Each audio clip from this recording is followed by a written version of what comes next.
Hello, everybody. A little disclaimer first.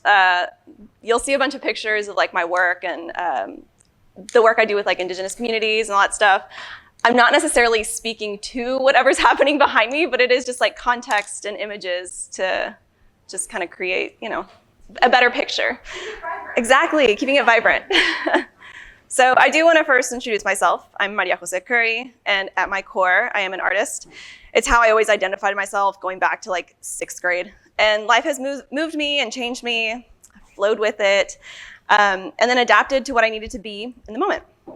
I began college as an international business major, and then became an art major, and then switched to accounting. So if that shows you any idea how bizarre my brain is, there you go. My childhood was split between San Antonio and central Mexico, where I was born.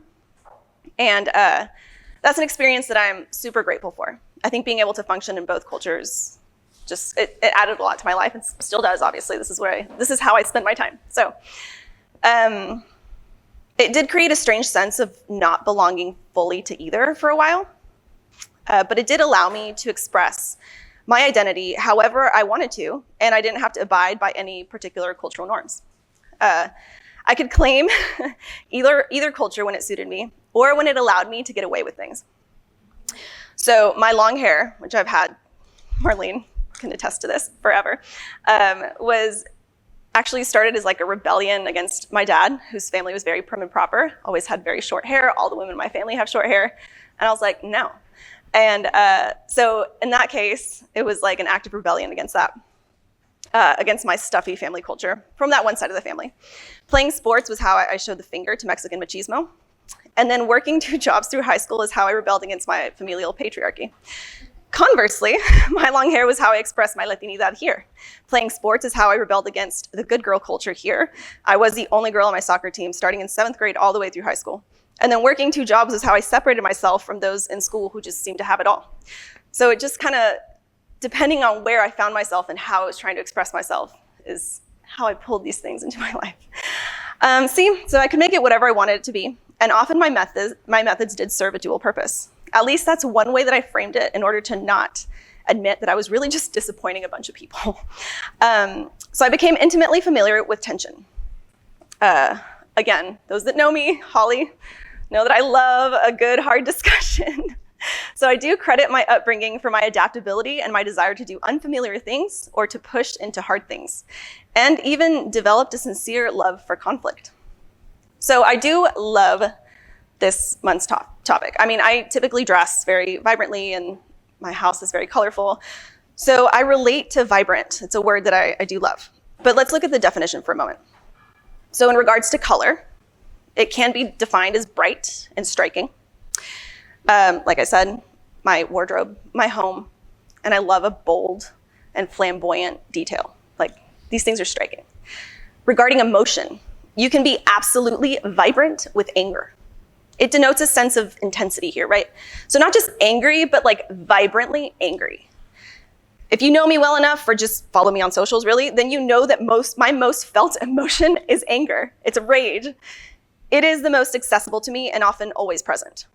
So I can quickly go from rage to vibrantly enraged. And I'm sure you can also be vibrantly excited or other emotions, but I can mostly just think of synonyms for anger. And I can tell you that I've felt them all vibrantly. Sounds can be vibrant as well. It implies a strength to a sound. Even the root word for vibrant in Latin is the word for vibrate, which is, you know, like resonance and all these things. They all stem from that. So it does imply a rhythm. I can make the connection between vibrant and a rhythm that is resounding or thunderous. And the relatable part here is I have 5 kids. So that's not just thunderously vibrant, but like reverberant, deafening at times. So lots of vibrancy there, you know. Not always rhythmic though.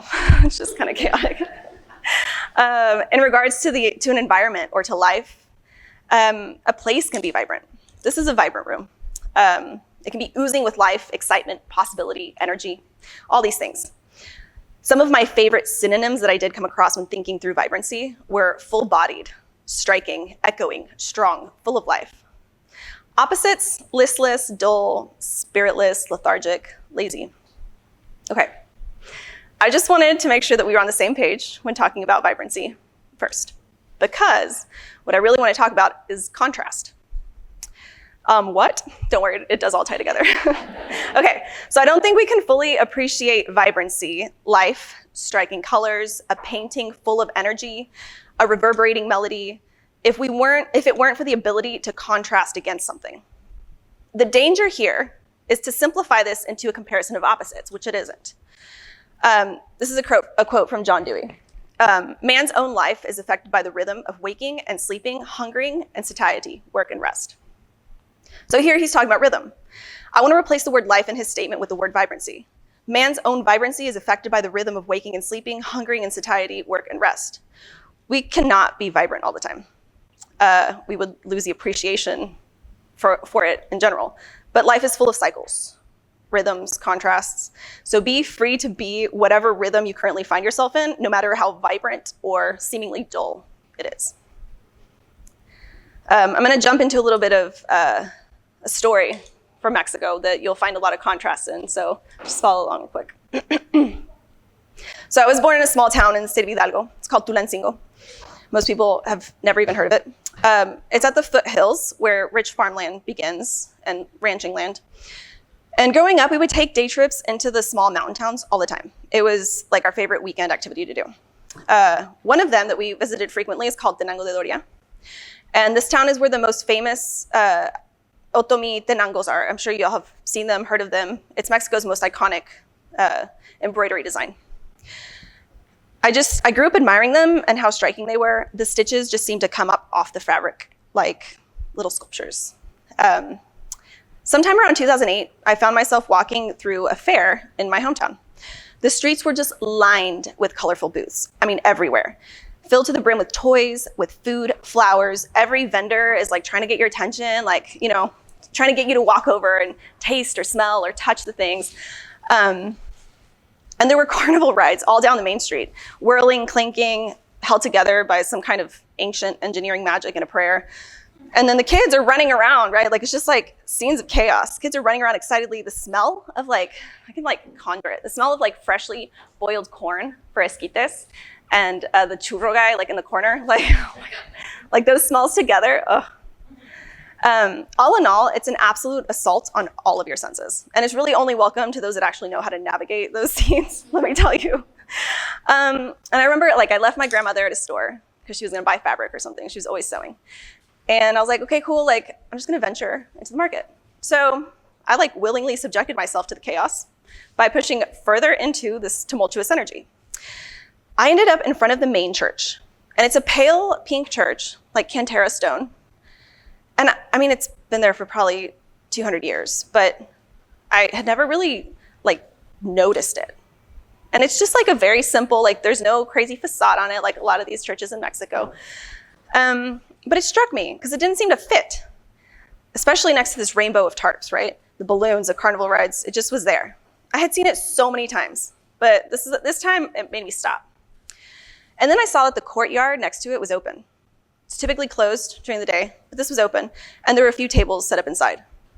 So I was like, okay. It looked so peaceful, and it drew me in. I walked in and found artisans from the nearby towns. They had come in. The church allows them to set up without charge so they can offer their handmade goods during market days when the town is full of people. I was only 18 then, and I remember walking around making several circles, not being able to pull myself away because it was so calm and everything was so striking. Even though their tables were sparse, nobody had full displays, nobody had colorful tarps, it was just a few things.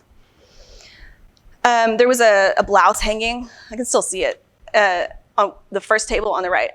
And it struck me. So I walked over to it. I knew I couldn't afford it because it looked so intricate. But I just admired it, told them it was beautiful, and then followed the table down to the left and was looking at smaller items. As I was looking at some jewelry, a man walked up. He asked the price on the blouse. 1,200 pesos, the young girl said. The man laughed and said it was too much. For context, it's about $70. What is the least you would take for it, he says. The young girl turned to her elderly grandfather and translated the exchange into their native Ñañu, or Otomi dialect. He shook his head, said he could not take less. I was eavesdropping from the other side of the table, but when he walked off, I slid down to where the blouse was, And I asked her, how long does it take to embroider? She's like, well, it took about 3 months. I walked out of that courtyard, could not hear the sound of the vendors, the clanking of the carnival rides. I wasn't struck by the smell of food anymore. I was absolutely enraged, and I could only hear that man's laugh in my head. So there's a lot of contrast in that story that over time would play into the work that I do. And I have done since starting Del Alma about 10 years ago. So let's touch on some of those relationships between contrast and vibrancy. That fair, obviously, vibrant display of life and culture. It was celebrated, promoted, fit easily and effortlessly into the life of the town. I actually stumbled upon them recently, but I took some really striking pictures of all the color and like the repetition and like pattern and stuff that I found in some of the booths. Because it was very striking and honestly like a photographer's dream. It was cool. So before I ventured into the courtyard, I actually took a bunch of pictures because I was just like enamored with it. It did offer a lot of traditions, but mostly it was innovative ways of celebrating it. The church, being 200 years old, was in the middle of it all. It was the original backdrop to the life in the town. And it now stood in stark contrast to what life has evolved into. The church hosting the artisans wasn't even a primary contribution to the fair as a whole, and even stood apart from all the bustle. It was an act of charity for the less fortunate and often the most forgotten in Mexican society. It was a quietly and accidentally neglected piece of past vibrancy that was making way for the newness of consumerism at a large scale with all the constant innovation it brings or has to bring in order to remain vibrant. So the relationship between contrast and vibrancy is an interesting one, because vibrancy can exist on its own, but contrast is dependent on something else, or it's known as another name entirely. Contrast requires a relationship to vibrancy, but somehow allows for vibrancy to be that much more than what it would be on its own. So there's a tremendous pressure to live life full of eternal sunshine, constant vibrancy, unending vitality and energy. And the reality is that when we see life with its peaks and valleys and the art created out of our experiences with those highs and lows, then we're more able to appreciate both the vibrancy and the contrast. Much like Dewey said, these are our natural rhythms, and much of our expression is born out of our relationship to these rhythms. These rhythms, we cannot escape them. So how much more rich and how much greater our artistic expression could be if we have a deep appreciation for both. Just wanted to leave y'all with a thought, because I don't pretend to speak as an expert on anything, but I do welcome discussion, as many of my friends know. Like, I like to leave a little bit of just something to chew on. And if y'all have any questions about work or vibrancy or contrast, like, I'd love for this to be more conversational than it is me standing here talking to you guys. That's all I have. Yeah.